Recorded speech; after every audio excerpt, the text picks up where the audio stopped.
Hyderabad LB Nagar police station పరిధిలోని సింహపురి కాలనీలో విషాదం నెలకొంది. ఓ వివాహిత అనుమానపద స్థితిలో చనిపోయింది. తమ అల్లుడు రాజశేఖరే కూతురు జాస్మిన్ ను చంపేశాడని మృతురాలి తల్లిదండ్రులు ఆరోపిస్తున్నారు. మీ కూతురు ఉరివేసుకొని చనిపోయిందని రాజశేఖర్ జాస్మిన్ తల్లిదండ్రులకు ఫోన్ చేసి చెప్పడంతో వెంటనే వారు ఘటనా స్థలానికి వెళ్లారు. తమ కూతురు ఒంటి మీద గాయాలు ఉన్నాయని, శరీరమంతా కమిలిపోయింది అని తెలిపారు. ఇక చిత్రహింసలు పెట్టి వారితో ఉరివేసి చంపేశారని ఆరోపిస్తున్నారు జాస్మిన్ తల్లిదండ్రులు.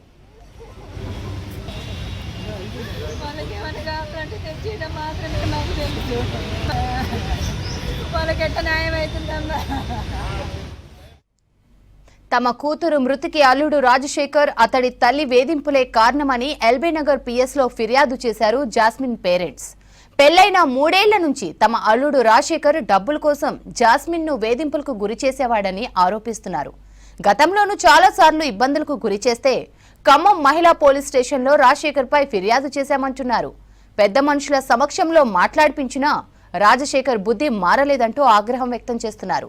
తమ కూతురు చావుకు కారణమైన రాజశేఖర్ ను కఠినంగా శిక్షించాలని జాస్మిన్ తల్లిదండ్రులు డిమాండ్ చేస్తున్నారు.